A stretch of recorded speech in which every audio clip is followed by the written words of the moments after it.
দীর্ঘ 4.5 বছর পালিয়ে থাকার পর অবশেষে পার্ক স্ট্রিট ধর্ষণকাণ্ডের মূল দুই অভিযুক্ত কাদের খান এবং আলী খান কলকাতা পুলিশের হাতে গ্রেপ্তার হয়েছে এবং এই গ্রেপ্তারির সঙ্গে সঙ্গেই দীর্ঘ সেই 4.5 বছর 5 বছর আগেকার ঘটনাটা এবং সেই অ্যাংলো ইন্ডিয়ান তরুণী সুজেট জর্ডনের লড়াইয়ের স্মৃতি আবার কিন্তু কলকাতাবাসীর মনে উস্কে উঠেছে। সুজেট যখন এই দীর্ঘ লড়াইয়ে সামিল হন বিচারের আশায়, তখন সুজেটের সঙ্গে যারা ছিলেন তাদের মধ্যেই একজন সুজেটের পরিচিতা এবং আত্মীয়, যাকে সুজেট আন্টি বলে সম্বোধন করতেন, সেই জেনিফার গুপ্তা এই মুহূর্তে আমাদের সঙ্গে রয়েছেন। কেমন মনে হচ্ছে আজকের দিনে দাঁড়িয়ে? I'm happy that they both have been arrested. I'm very happy.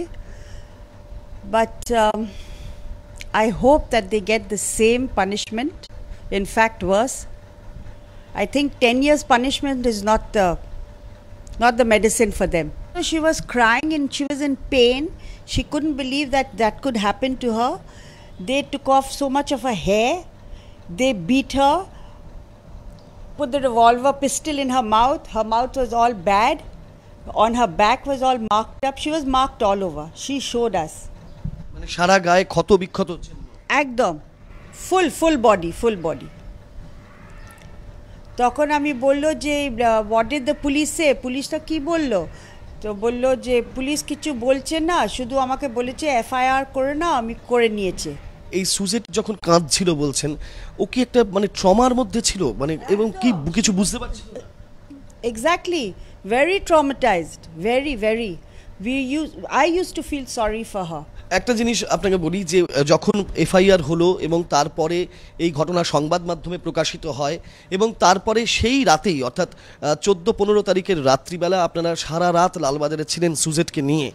সেই রাতে প্রথম যখন তদন্ত শুরু হচ্ছে, সেই সময় সুজেটের কি রিয়াকশন ছিল, আপনারা কি দেখেছিলেন, সেই রাতটার কথা যদি একটু বলেন।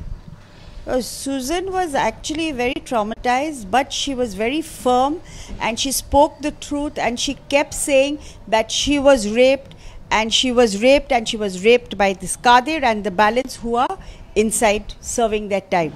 She kept on saying it, and we kept on asking her, are you saying the correct thing? Are you sure? She says, I'm 101% sure. সেই দিন দময়ন্তী সেন ছিলেন এবং মুরলীধর শর্মা, যিনি আজকে ডিসি সাউথ, সেই সময় ডিসিডিডি স্পেশাল ছিলেন, তিনি আজকে কাদেরদের গ্রেফতারির ক্ষেত্রে বড় ভূমিকা পালন করেছেন। সেই রাতে এই যে কাদেরকে নিয়ে, কাদের মূল অভিযুক্ত ছিল, কাদেরকে নিয়ে তো সুজেট বারবার বলতো নাকি? She kept on saying that it was Kadir that tortured me along with these boys, but Kadir was the main person. Because Kadir went up to her, Kadir pulled her into the car. She kept saying Kadir. It was Kadir. কাদের যখন জানা গেল যে কাদের পালিয়ে গিয়েছে, আলীও পালিয়ে গিয়েছে, তারপরে সুজেটের কি রিয়াকশন ছিল? ও কি ভেঙে পড়েছিল? Yes, she was very upset, but she was even a very strong person, and she kept saying that one day he will get caught. One day I have a lot of faith in the Lord, and I have a lot of faith in the Kolkata police that they will catch Kadir one day. And her words have come to pass. Today she's dead and gone, but her words have come to pass. সুজেট নেই, কিন্তু সুজেটের লড়াইটা রয়ে গিয়েছে এবং সুজেটের সঙ্গে প্রথম দিন থেকে যারা ছিলেন তাদের মধ্যেই একজন জেনিফার গুপ্তা, তিনি বললেন যে আজও যদি লালবাজার ডাকে আমি যাব, কারণ সুজেটের লড়াইটা রয়ে গিয়েছে। এবং সুজেট বলতেন যে একদিন না একদিন এই কাদের, আলী তারা ধরা পড়বেন। সেইটা কিন্তু আজ স্বপ্ন থেকে বাস্তবে রূপান্তরিত হয়েছে এবং কোথাও গিয়ে এই লড়াইটা জারি থাকবে ততদিন পর্যন্ত, যতদিন এরা শাস্তির মুখোমুখি না হচ্ছেন, সাজাপ্রাপ্ত না হচ্ছেন।